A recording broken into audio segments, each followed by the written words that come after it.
ఓరుగల్లు కన్నీరు ఖమ్మం మున్నేరు. మున్నేరు వాగు ఖమ్మం జిల్లాని ఆ ప్రాంతాలను ముంచెత్తితే వరంగల్ జిల్లాని వచ్చిన వరద ఆ వరంగల్ జిల్లాని ఓరుగల్లు ప్రాంతాన్ని పట్టణాన్ని ముఖ్యంగా హన్మకొండ పట్టణాన్ని ముంచేసింది. ఒకసారి దృశ్యం చూడండి. వరంగల్లో జలమయమైన హంటర్ రోడ్ పరిసర నివాస కాలనీలు డ్రోన్ చిత్రం. మొత్తం నీళ్ళే, కాలనీలు ఇటువైపున మునిగింది, ఇటువైపున కూడా మొత్తం మునిగిపోయింది. ఈ రోడ్డు మొత్తం వరదలోనే ఉన్నది. ఎంత దారుణంగా ఉన్నది చూడండి సిచ్యువేషన్. రెండు నగరాలను ముంచెత్తిన వరద ఖమ్మం అండ్ వరంగల్. 24 గంటలు దాటినా ఇంకా నీళ్లలోనే ఉన్నారట కాలనీ వాసులంతా. పునరావాస కేంద్రాలకు ముంపు బాధితులు. రాష్ట్ర వ్యాప్తంగా 12 మంది మృతి, 4 గల్లంతు. 4,47,000 ఎకరాల్లో పంటలు జలార్పణం. కొనుగోలు కేంద్రాల్లో ధాన్యం. రైతుల పరిస్థితి దయనీయం. సో ఒక్కసారి ఆయా గ్రామాల్లో ఉన్న ప్రజలు ఎవరైనా ఉంటే దయచేసి కామెంట్ పెట్టండి.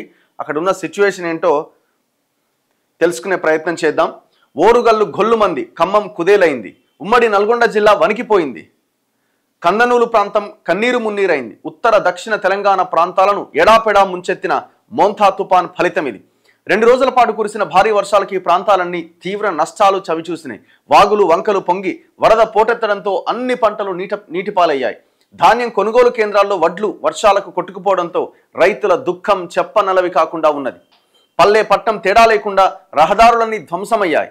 చారిత్రక ప్రసిద్ధి పొందిన వరంగల్ నగరాన్ని చుట్టూ ఉన్న చెరువులు వాగుల వరద చుట్టుముట్టగా ఖమ్మం నగరాన్ని మున్నేరు ముంచేసింది. నల్గొండ జిల్లాలో డిండి ప్రాజెక్టు వరదతో 1000 ఎకరాల్లో పంటలు నీట మునిగినాయి. ఇటు ఉమ్మడి నల్గొండ, అటు నాగర్ కర్నూలు జిల్లాల్లో ఉన్న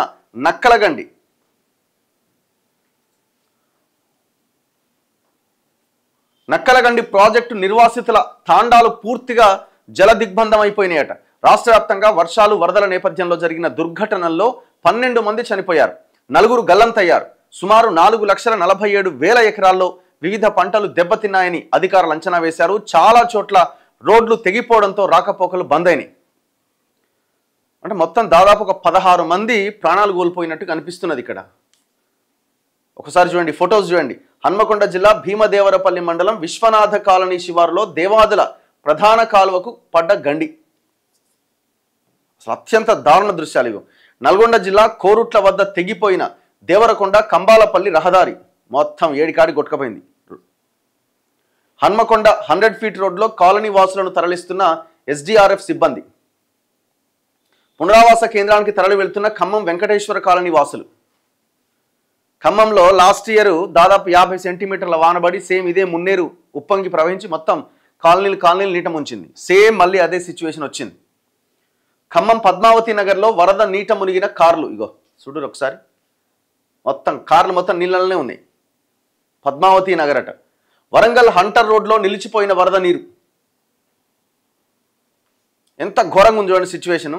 నాగర్ కర్నూలు జిల్లా ఉప్పునుంతల మండలం లత్తీపూర్ వద్ద ధ్వంసమైన హైదరాబాద్ శ్రీశైలం జాతీయ రహదారి. సో మొత్తం రాకపోకలే బంద్ అయిపోయినాయి. శ్రీశైలం పోయే వాళ్ళకి రాకపోకలే బంద్ అయిపోయినాయి. భీమదేవరపల్లి మండలంలో కోతకు గురైన గట్ల నర్సింగాపూర్ కొత్తకొండ ప్రధాన రహదారి మొత్తం పోయింది. అది కూడా భీమదేవరపల్లి మండలంలోని కొత్తకొండ మల్లారం రహదారి కోతకు గురి కావడంతో ఇసుక చెక్క పైన ద్విచక్ర వాహనాన్ని దాటిస్తున్న యువకులు మధ్యలో చెక్కేసి బండ అటు మళ్ళా పోనిస్తున్నారు. ఎంత ఘోరం చూడండి. ఇక మృత్యు తుపాన్. రాష్ట్ర వ్యాప్తంగా 12 మంది చనిపోయారు, 4 గల్లంతయ్యారు. అంటే వాళ్ళ ఆచూకీ కూడా లేదు. మొత్తం 16 మంది. ఉమ్మడి వరంగల్ జిల్లాలోనే 8 మంది చనిపోయారు. 8 మెంబర్స్. సంపత్, అనిల్, కోల రామక్క, ప్రణయ్, కల్పన దంపతులు, శ్రావ్య, రజిత వీళ్ళంతా చనిపోయిన వాళ్ళు. హన్మకొండ జిల్లా కొండపర్తిలో గోడ శిథిలాల కింద కనిపిస్తున్న సూరమ్మ చెయ్యి. ఒకసారి ఈ దృశ్యం చూడండి ఎంత భయానకంగా ఉందో. అంటే ఇంటి కప్పు కూలిపోయింది, మొత్తం బాడీ మీద మొత్తం అదంతా పడిపోయింది. ఒక 2 చేతులు వేలు కనబడుతున్నాయి బయటికి. వరంగల్ జిల్లా మైసయ్య నగర్ వద్ద బస్సును ప్రొక్లైన్ సహాయంతో నీటిలోంచి బయటకు తీసుకొస్తున్న యువకులు. అసలు ఈ దృశ్యాలు చూస్తే చాలా భయంకరంగా ఉన్నాయి. ఇక ఇక్కడ విద్యుత్ స్తంభం గుంతలో పడి 3 ఏళ్ల బాలుడు చచ్చిపోయాడు. ప్రమాదానికి గురైన గుంత. ఎంత భయానకమైన పరిస్థితి ఒక్కసారి చూడండి. అసలు చాలా దారుణంగా ఉన్నది. ఒకసారి మనం వరంగల్ విషయానికి వస్తే మొంతా తుఫాన్ ప్రభావిత వర్షాలు ప్రధానంగా వరంగల్ ఖమ్మం నగరాలను తీవ్రంగా నష్టపరిచాయి. గ్రేటర్ వరంగల్ పరిధిలోని చాలా కాలనీల్లో ఇండ్లలోకి బుధవారమే నీళ్లు చేరినాయి. రెండో రోజు కూడా వస్తువులు బురద నీటిలోనే నానుతూ బియ్యం, ఉప్పులు, పప్పులు, దుస్తులు పాడైన పరిస్థితులు కళ్ళగడుతున్నాయి. కార్లు, ద్విచక్ర వాహనాలు, ఆటోలు నీటిలో నానిపోవడంతో మొరాయిస్తున్నాయి. బుధవారం 45 కాలనీలను వరద నీరు ముంచెత్తగా గురువారం నాటికి 25 కాలనీల్లో ఇంకా నీళ్లు ఉండడంతో స్థానికులు తీవ్రంగా ఇబ్బందులు పడుతున్నారు. వరంగల్ హన్మకొండ మధ్య రాకపోకలు స్తంభించినాయి. ప్రధాన రహదారులైన హంటర్ రోడ్, ములుగు క్రాస్ ప్రాంతాల్లో భారీగా వరద నీరు నిలిచిపోవడంతో రాకపోకలు స్తంభించినాయి. Bheemaram area, Vaddepalli, KUC 100 feet road, Kapuwada, Shivanagar, Peddammagadda, Jawahar Nagar, BR Nagar, Gandhinagar, Sammaiah Nagar, Alankar కూడలి తదితర ప్రాంతాల్లోని కాలనీల్లో వరద నీరు నిలిచిపోయింది. భద్రకాళి ఆలయానికి వెళ్లే రోడ్డు మునిగిపోవడంతో రాకపోకలు స్తంభించినాయి. నీట మునిగిన కాలనీల్లో అధికారులు బోట్ల ద్వారా సహాయక చర్యలు చేపడుతున్నారట. 12 పునరావాస కేంద్రాలు ఏర్పాటు చేసి 2000 మందికి పైగా 2000 మందికి ఆశ్రయం కల్పించారు. మంత్రి కొండా సురేఖ లీడర్లంతా పర్యటించారట. పర్యటించడం కాదు కదా, పైసలు కావాలా, డబ్బులు పెట్టాలి, ఇమీడియట్గా చక్కదిద్దాల పరిస్థితిని. ఖమ్మం నగరంలో మున్నేరు మహోగ్ర రూపం దాల్చింది. గరిష్ట నీటి మట్టం 41 అడుగులు అయితే బుధవారం రాత్రి 19 అడుగులకు, గురువారం రాత్రి 26 అడుగులకు పెరిగిందట. బొక్కలగడ్డ, మంచికంటి నగర్, వెంకటేశ్వర నగర్ ఇవన్నీ లాస్ట్ ఇయర్ మునిగినటువంటి ప్రాంతాలే. ఈ ప్రాంతాలన్నీ మునిగిపోయినాయి. Padmavathi Nagar, Venkateswara Nagar, Motinagar, pumping well road, Naidupeta, KBR Nagar, Jalagam Nagar, Sai Ganesh Nagar, Rajiv Gruhakalpa పరిసరాలు ముంపున గురయ్యాయి.